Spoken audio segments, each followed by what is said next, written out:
Guys welcome back to amplifier connection. तो guys आज की वीडियो है स्पेशली कैपेसिटर्स की कि भाई कैपेसिटर का हमारे एम्पलीफायर पे क्या फ़र्क पड़ता है और जो हमारी साउंड होती है उस पे क्या फ़र्क पड़ता है। ठीक है, तो वीडियो को लाइक कर दो, जो नए बंदे हैं वो चैनल को सब्सक्राइब कर लो। यहाँ पे मेरे पास रखे हुए हैं कैपेसिटर जो कि सामने हैं 22,000 माइक्रोफैड, और जो ये छोटे वाले हैं ये हैं 2200 माइक्रोफैड, और ये वाले हैं हमारे 10,000 माइक्रोफैड के कैपेसिटर। कई बंदों के मैसेज आते हैं कि सर मेरे पास ये एम्पलीफायर है, मैं कैपेसिटर चेंज करना चाहता हूँ। आपने बोला था कि भाई साउंड अच्छी आएगी कैपेसिटर चेंज करने से, तो कितनी वोल्ट और कितनी माइक्रोफैड के लगाऊं। यहाँ पे मैं हर एक बंदे का रिप्लाई नहीं कर सकता व्हाट्सएप पे, इतनी लंबी चैट हो जाती है, बहुत ज़्यादा टाइम ख़राब हो जाता है उधर, लेकिन हेल्प होती है एक ही बंदे की। तो मैंने सोचा कि भाई एक वीडियो हो जानी चाहिए इस टॉपिक पे ताकि सबकी हेल्प हो सके। यहाँ पे मैं बता दूं आपको कि आपका एम्पलीफायर है, उसके अंदर जो कैपेसिटर लगे हुए हैं पहले जितनी वोल्ट के लगे हुए हैं, वोल्ट आपको सेम रखनी है। माइक्रोफैड आप जितनी ज़्यादा हो सके वो लगा लो। मान लो आपके एम्पलीफायर में भाई 2200 माइक्रोफैड का लगा हुआ है, तो आप उसकी जगह 4700 माइक्रोफैड कर दो। 4700 माइक्रोफैड लगा हुआ है, 6800 माइक्रोफैड कर दो, 10,000 माइक्रोफैड कर दो। फ़र्क पड़ता है माइक्रोफैड से। अगर आपके एम्पलीफायर में 25 वोल्ट का कैपेसिटर लगा हुआ है पहले, तो 25 वोल्ट का ही लगा दो, वोल्ट आपको नहीं बढ़ाने हैं। एक तो चीज़ हो गई ये। दूसरी चीज़ हो गई कि फ़र्क क्या पड़ता है, माइक्रोफैड का फ़र्क क्या पड़ता है साउंड में। यहाँ पे एक चीज़ मैं आपको बता दूं कि जो पावर सप्लाई होती है खेल उसी का होता है हमारे एम्पलीफायर में। हमारे एम्पलीफायर की जान होती है पावर सप्लाई। अगर आपके एम्पलीफायर की पावर सप्लाई अच्छी नहीं है, बढ़िया कैपेसिटर नहीं लगे हुए हैं, तो आपका एम्पलीफायर ज़्यादा लंबे समय तक भाई अच्छी आवाज़ नहीं दे पाएगा। कई बार ऐसा होता है कि आप एक एम्पलीफायर लेके आते हो मार्केट से, लेके आए हो, सही चल रहा है, महीना 2 महीना 3 महीने सही चला। उसके बाद क्या होता है, उसकी जो साउंड है वो थोड़ी सी गड़बड़ाने लगती है, बेस फटने लग जाती है थोड़ी सी आवाज़ करते ही। तो ये जो सारी चीज़ें होती हैं ये होती हैं कैपेसिटर पे डिपेंड। उसके अंदर आपने देख लिया कि 4700 माइक्रोफैड लगा हुआ है, चलो 4700 लगा हुआ है, कोई नहीं, अच्छी बात है। बट इसकी लाइफ कितनी है कैपेसिटर की, कितने दिन तक चलेगा ये चीज़ें भी होती हैं। तो आपको ओरिजिनल और डुप्लीकेट में आपको हमेशा ध्यान देना चाहिए। यहाँ पे ओरिजिनल और डुप्लीकेट का मैं हिसाब किताब सा बताता हूँ आपको, कंपनी का हिसाब किताब बताता हूँ। तो यहाँ पे आप देख सकते हो ये जो हमारा कैपेसिटर है ये है 2225, यानी कि 2200 माइक्रोफैड और 25 वोल्ट। वहीं पे ये कैपेसिटर भी सेम वैल्यू का है, 2200 माइक्रोफैड 25 वोल्ट।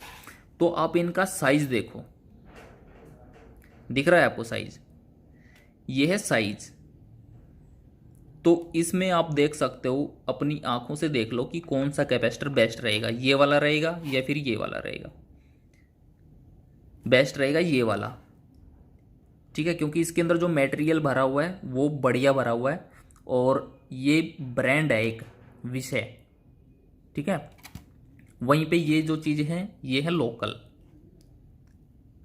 तो अगर एक ब्रांड लेते हो आप, हालांकि माइक्रोफैड 2200 ही है, बट जो लाइफ रहेगी, जो लोड ज़्यादा झेलेंगे वो झेलेंगे ये। काम तो इनको भी वही करना है, इनको भी वही करना है, लेकिन जो लोड झेलेंगे वो ये झेलेंगे ज़्यादा ज़्यादा लंबे समय तक ये हमारे कैपेसिटर टिकेंगे एम्पलीफायर के अंदर। अभी जैसे मान लो हमें हैवी लोड चलाने हैं एम्पलीफायर पे, आपने पावर एम्पलीफायर के अंदर देखा होगा कभी, अगर नहीं देखा तो देखना कभी। जो डीजे के एम्पलीफायर होते हैं उनके अंदर आधी कैबिनेट के अंदर तो कैपेसिटर ही कैपेसिटर भरे होते हैं। क्यों? क्योंकि उनके ऊपर बहुत ज़्यादा हैवी स्पीकर चलते हैं, ज़्यादा बेस वाले स्पीकर चलते हैं, और अगर ज़्यादा बेस का आपको चाहिए तो भाई कैपेसिटर तो हैवी लगाने ही पड़ेंगे। अगर आपके कैपेसिटर हैवी नहीं है तो फिर वो लोड पड़ेगा आपके ट्रांसफॉर्मर पे, ट्रांसफॉर्मर पे लोड पड़ने लगता है तो जो हमारी आवाज़ है वो गड़बड़ाने लगती है। अभी जैसे मान लो अपना कोई कैपेसिटर है 2200 माइक्रोफैड का और एक है हमारा 10,000 माइक्रोफैड का। तो इनमें जो हमारा 10,000 माइक्रोफैड का कैपेसिटर है ये एक बढ़िया पंच हमें देगा, यानी कि जो हमारा एम्पलीफायर है उसके लिए एक बढ़िया बैकअप है ये। और जो ये माइक्रोफैड होती है ये क्या होती है, ये चीज़ मैं आपको बता देता हूँ। जितनी ज़्यादा माइक्रोफैड होगी उतनी ही ज़्यादा देर तक हमारा कैपेसिटर पावर को स्टोर करके रखेगा। यानी कि जो कैपेसिटर का काम होता है वो होता है पावर को स्टोर करके रखना। ठीक है, जैसे हमारे ट्रांसफॉर्मर से वोल्ट आती है, उसके बाद रेक्टिफायर लगता है, रेक्टिफायर हमारी वोल्ट को डीसी बनाता है। तो जो डीसी वोल्ट होती है उस डीसी वोल्ट को हमारे कैपेसिटर स्टोर करके रखते हैं। जैसे बैटरी होती है ना, चार्ज होती है, उसी तरीके से जो हमारे कैपेसिटर होते हैं वो भी चार्ज होते हैं। लेकिन जो हमारे कैपेसिटर होते हैं वो कुछ माइक्रो सेकंड के अंदर ही चार्ज हो जाते हैं, लेकिन बैटरी के अंदर चार्ज होने में टाइम लगता है। तो वैसे ही इसके अंदर जिस तरीके से ये चार्ज होते हैं कुछ माइक्रो सेकंड में, वैसे ही ये डिस्चार्ज भी उतने ही जल्दी होते हैं।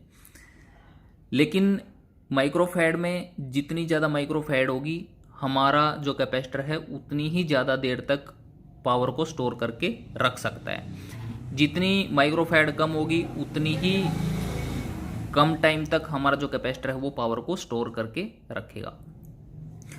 तो फ़ायदा कौन से में हुआ? फ़ायदा हमें उसी में हुआ ना जो ज़्यादा देर तक पावर को स्टोर करके रखेगा। क्योंकि मान लो हमने एक स्पीकर को हमारे एम्पलीफायर ने कमांड दी कि भाई बेस निकालना है। ठीक है, ये सिग्नल मिल गया हमारे एम्पलीफायर को। एम्पलीफायर क्या करेगा, उस चीज़ को हमारे स्पीकर को या जो हमने सबवूफर लगा रखा उसको देगा कि भाई बेस निकाल। लेकिन वो बेस का जो पंच है वो कितनी सेकंड तक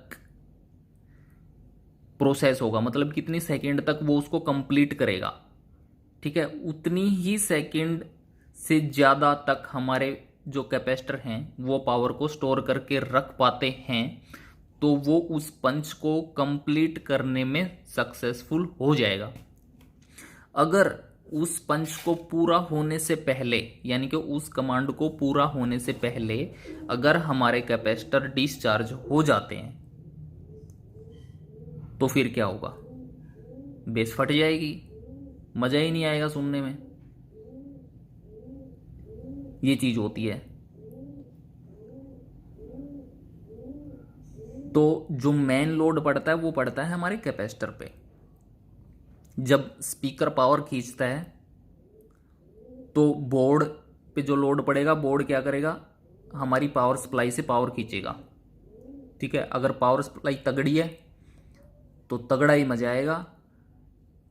तो ये हैं कुछ चीज़ें जो मैंने आपको बताई, और वोल्ट का मैंने आपको बता दिया। अब बच गया अपना कि कौन से बोर्ड में, कौन से एम्पलीफायर में कौन सा सही रहेगा, कितनी माइक्रोफैड तक का।